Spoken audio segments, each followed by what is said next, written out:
Big boss season 7 തുടങ്ങിയപ്പോൾ മുതൽ നമ്മളെല്ലാവരും ഇത് കാണുന്നവരെല്ലാവരും കേട്ടുകൊണ്ടിരിക്കുന്ന ഒരു കാര്യമാണ്. അക്ബറിനൊരു കപ്പ് എന്നുള്ള രീതിയാണ് ഏഷ്യാനെറ്റും ബിഗ് ബോസും ചേർന്ന് കൊണ്ടുപോകുന്നത്.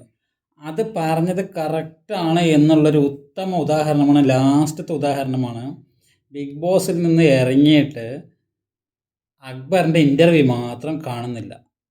അക്ബറിൻ്റെ ഇൻ്റർവ്യൂ 2 ദിവസം മുൻപാണ് വന്നത്, ബാക്കി എല്ലാവരുടെയും അന്ന് വന്നു. ഫൈനൽ 5 ഫസ്റ്റ് തന്നെ പുറത്തായ ആളാണ് അക്ബർ. എന്നിട്ട് അന്നില്ല, നിവിൻ്റെ വന്നു, അതിനുശേഷം വന്നു ഷാനവാസിൻ്റെ വന്നു, ഫസ്റ്റും സെക്കൻഡിൻ്റെയും വന്നു. എന്നിട്ട് അക്ബറിൻ്റെ കാണുന്നില്ല. അപ്പോൾ തന്നെ മനസ്സിലായ അക്ബറിന് കാരണം ഇനി എന്തെങ്കിലുമൊക്കെ അബദ്ധങ്ങൾ പറഞ്ഞാൽ ക്രെഡിബിലിറ്റി നഷ്ടപ്പെടുമല്ലോ. അവിടെ വന്നിട്ട് എന്തെങ്കിലുമൊക്കെ സംസാരിച്ച് കഴിഞ്ഞാൽ അത് കാരണം അകത്തുള്ള കാര്യത്തിനെ കുറിച്ച് എന്തെങ്കിലും ആരെങ്കിലും മോശമാക്കി പറഞ്ഞാൽ പറയുമല്ലോ. അവൻ്റെ ശൈലി അതാണല്ലോ, അക്ബറിൻ്റെ രീതി അങ്ങനെ തന്നെയാണല്ലോ. അതുകൊണ്ടാണ് അക്ബറിനൊരു ഇൻ്റർവ്യൂ ഇല്ലാതെ, ലൈൻ കട്ട് എന്ന ഇൻ്റർവ്യൂ ഇല്ലാതെ അക്ബറിനെ മാത്രം വിട്ടിട്ട് 2 ദിവസം നീ എൻ്റെ മകൻ ഒരു കാര്യം ചെയ്യും, വീട്ടിലേക്കൊക്കെ പോയിട്ട് വാ, എന്നിട്ട് പഠിക്കാനുള്ളത് അതൊക്കെ പഠിച്ചിട്ട് വാ, എന്നിട്ട് നമുക്ക് ഇൻ്റർവ്യൂ ചെയ്യാമെന്ന്. കാരണം ഈ സീസണിലെ 25 പേരിലെ 24 പേരെയും അവിടെ നിന്ന് ഇറങ്ങിയ ദിവസം നേരെ ഇൻ്റർവ്യൂവിന് കൊണ്ടിരുത്തിയിട്ട് അവിടെ നടന്ന കാര്യങ്ങൾ, ഇവർ പറഞ്ഞ കള്ളങ്ങൾ, ഇവരെന്തൊക്കെ ഇവിടെ നിന്ന് പറഞ്ഞിട്ട് അകത്തോട്ട് കയറിയത്, അതെല്ലാം പൊളിച്ചെടുക്കുമായിരുന്നു ആങ്കർ അഞ്ജലി ലൈൻ കട്ടിലെ. പക്ഷെ അക്ബറിൻ്റെ മാത്രം ഇല്ലായിരുന്നു. എന്നിട്ട് അക്ബറിൻ്റെ 2 ദിവസം മുമ്പ് ഒരു ഇൻ്റർവ്യൂ വന്നതിൽ അക്ബർ അതിൽ പറയുന്നുണ്ട്, എന്നെ 14 ദിവസം മുൻപാണ് വിളിച്ചത് ഇങ്ങോട്ട്. അതുകൊണ്ട് ഞാൻ ഏത് സീസണും കണ്ടിട്ടില്ല. പിന്നെ ആകെ 14 ദിവസം എനിക്ക് ആകെ കിട്ടിയത്. ആ 14 ദിവസം കൊണ്ട് ഞാൻ ഓടിച്ചിട്ടിട്ട് എപ്പിസോഡ് മാത്രമേ കണ്ടുള്ളൂ എന്ന് പറയുന്നുണ്ട്. അപ്പോൾ അഞ്ജലി അപ്പോൾ തന്നെ മൊബൈലെടുത്ത് കാണിച്ചുകൊണ്ടിട്ട് ഇല്ല, 3-ാം തീയതി 4-ാം തീയതി മൊത്തം 28 ദിവസം 29 ദിവസം 1 മാസത്തിൻ്റെ അടുത്ത് കിട്ടിയിട്ടുണ്ടെന്ന് അവൻ്റെ തെളിവ് സഹിതം കാണിച്ചു കൊടുത്തിട്ടുണ്ടായിരുന്നു. അത് അങ്ങനെയുള്ള അത്രയുള്ള ഒരു ഇൻ്റർവ്യൂ ഉണ്ടായിരുന്നു. ആ ഇൻ്റർവ്യൂ അപ്ലോഡ് ചെയ്ത ശേഷം പിന്നെ അതിനെ വീണ്ടും പ്രൈവറ്റാക്കി ഡിലീറ്റ് ചെയ്യുകയോ ചെയ്തിട്ട് വീണ്ടും അതിനെ ഒരു എഡിറ്റിംഗ് വേർഷൻ ആക്കിയിട്ട് വീണ്ടും കുറച്ച് മിനിറ്റുകൾ കുറച്ചിട്ട് വീണ്ടും പോസ്റ്റ് ചെയ്തിരിക്കുന്നു. നാണം ഉണ്ടോ എന്ന് ചോദിക്കാനുള്ളൂ. അക്ബറിന് മാത്രം ഒരു ഫേവറിറ്റിസം കൊടുക്കുന്നത്. കാരണം അത് നമ്മൾ ഇപ്പോൾ തന്നെ ഈ ഫൈനൽ 5 അതിലെ നൂറയെ നമുക്ക് ആ സമയത്ത് ഇഷ്ടമല്ലായിരുന്നു. പക്ഷേ എന്നാലും വോട്ടിംഗ് പാറ്റേൺ നോക്കുമ്പോൾ നൂറയുടെ എപ്പോഴും അക്ബർ താഴെയാണ് വോട്ടിംഗ് പെർസെൻറ്റേജ് വന്നിരിക്കുന്നത്. ഇനിയിപ്പോൾ ലാസ്റ്റ് നടന്ന ഇഷ്യൂവിൻ്റെ പ്രകാരം നൂറയ്ക്ക് കൊടുക്കാതിരുന്നതാണ്, അത് അനുമോൾക്ക് പോയത് കൊണ്ടാണ് നൂറയുടെ കുറഞ്ഞെന്ന് വിചാരിക്കും. അക്ബറിൻ്റെ വോട്ട് എവിടെയും പോയില്ല, നൂറയുടെ വോട്ട് കംപ്ലീറ്റ്, അതായത് ആ അനുമോളുടെ വോട്ടായിരുന്നു നൂറയ്ക്ക് കിട്ടിയത്. അങ്ങനെയൊക്കെ വേണമെങ്കിൽ നിങ്ങൾക്ക് നമ്മളെ വിചാരിക്കാൻ വേണ്ടി എന്തൊക്കെ പറയാം നിങ്ങൾക്ക്. പക്ഷേ അതല്ല സത്യമെന്ന് ഈ ഒരു ലൈൻ കട്ട് കൂടി ഇൻ്റർവ്യൂ കാണാതായപ്പോൾ ജനങ്ങൾക്ക് കൺഫേമായി. കാരണം ഈ വോട്ടിംഗ് പാറ്റേണിൽ ഫസ്റ്റ് മുതൽ ലാസ്റ്റ് വരെയും നൂറയുടെ താഴെയാണ് അക്ബർ. അത് 1-2% ഒന്നുമല്ല, 5-6% താഴെയാണ് അക്ബർ വന്നുകൊണ്ടിരുന്നത്. എന്നിട്ട് നൂറ എന്തുകൊണ്ട് ഫൈനൽ 5 എത്തിയില്ല? ടിക്കറ്റ് ഫിനാലെ കൊടുത്തിട്ട് എന്തുകൊണ്ട് നൂറയെ ഫൈനൽ 5 എത്തിച്ചില്ല? കാരണം അവിടെ വീക്ക് അക്ബറാണ്. അക്ബറിന് വേണ്ടിയിട്ടാണ് ഈ ഗെയിം, ടിക്കറ്റ് ഫിനാലെ ഗെയിമുകളടക്കം അക്ബറിന് വേണ്ടിയിട്ടാണ്. അത് ഒരുപാട് നോക്കി അറിയും. ഹൈറ്റ് വെച്ചിട്ടുള്ള ഇങ്ങനെ പിടിച്ചിട്ടുള്ള ഗെയിം, അങ്ങനെ പല ഗെയിമുകൾ കണ്ടാലും അക്ബറിന് വേണ്ടിയിട്ട് തയ്യാറാക്കിയ ഗെയിമുകളാണ്. പക്ഷേ അക്ബറിന് ഒന്നും ജയിക്കാൻ പറ്റിയില്ല.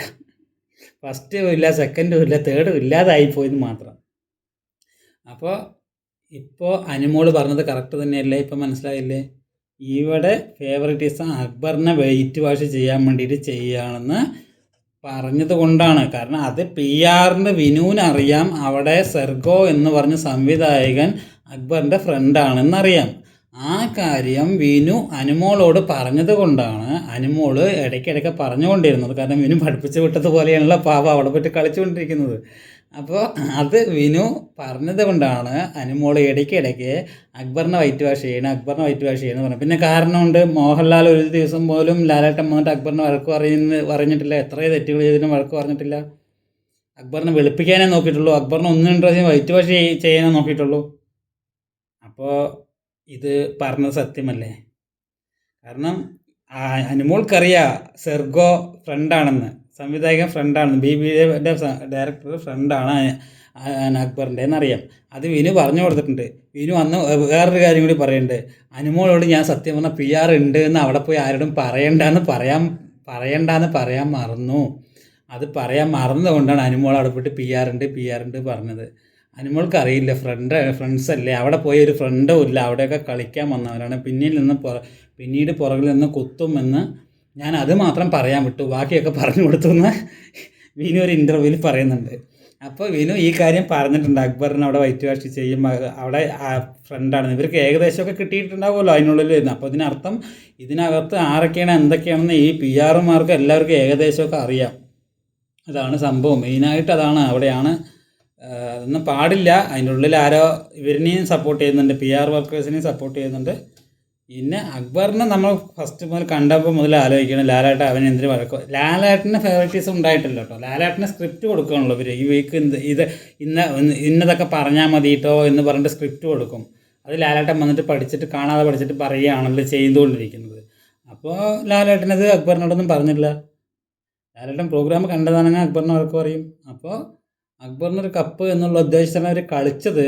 പക്ഷേ അവർക്ക് തെറ്റിപ്പോയി, എന്ത് ചെയ്യാൻ പറ്റും, അക്ബറിന് കിട്ടിയില്ല. അതായത് അത് ഇപ്പോൾ ഏറ്റവും ഊട്ടി ഉറപ്പിക്കുന്നതാണ് ലൈൻ കട്ട് ഇൻ്റർവ്യൂ. അതും 2 ദിവസം കഴിഞ്ഞിട്ട് ഡ്രസ്സൊക്കെ മാറി ഇപ്പോൾ പുതിയ വീട്ടിൽ പോയി എല്ലാം പഠിച്ചിട്ട് വന്നതാണ്. എന്താ വെച്ചാൽ അവിടെ നിന്ന് ഇറങ്ങിയാൽ അവന് പ്രോബ്ലം വരുമെന്ന് പറഞ്ഞാൽ, എന്തെങ്കിലും പ്രശ്നം ഉണ്ടായാലോ, സംസാരിച്ചതിൽ പ്രശ്നം ഇതായാലോ എന്ന് പറഞ്ഞിട്ട് വീട്ടിൽ പോയി എല്ലാം പഠിച്ച് വന്നിട്ട് പിന്നെ വീണ്ടും ഇൻ്റർവ്യൂ ചെയ്തു, അത് അപ്ലോഡ് ചെയ്തു. അത് കഴിഞ്ഞിട്ട് അതിൽ വീണ്ടും തിരുത്തിയിട്ട് വീണ്ടും എഡിറ്റ് ചെയ്തിട്ട് അതിനെ പ്രൈവറ്റ് ആക്കിയിട്ട് വീണ്ടും അപ്ലോഡ് ചെയ്തിരിക്കുന്നു. സമ്മതിക്കണം എന്തായാലും. എന്നിട്ട് എല്ലാവരും കൂടി അനുമോളുടെ നെഞ്ചത്തേക്ക് മാത്രം കയറുന്നുണ്ട്. ഇതൊന്നും ആർക്കും കണ്ണ് കാണുന്നില്ല. ഇത് കാണുന്നില്ല, അനീഷിൻ്റെ കളിയുടെ ഇരട്ടത്താപ്പ് കാണുന്നില്ല, അനീഷ് കള്ളം പറഞ്ഞത് കാണുന്നില്ല. എല്ലാവർക്കും അനുമോൾ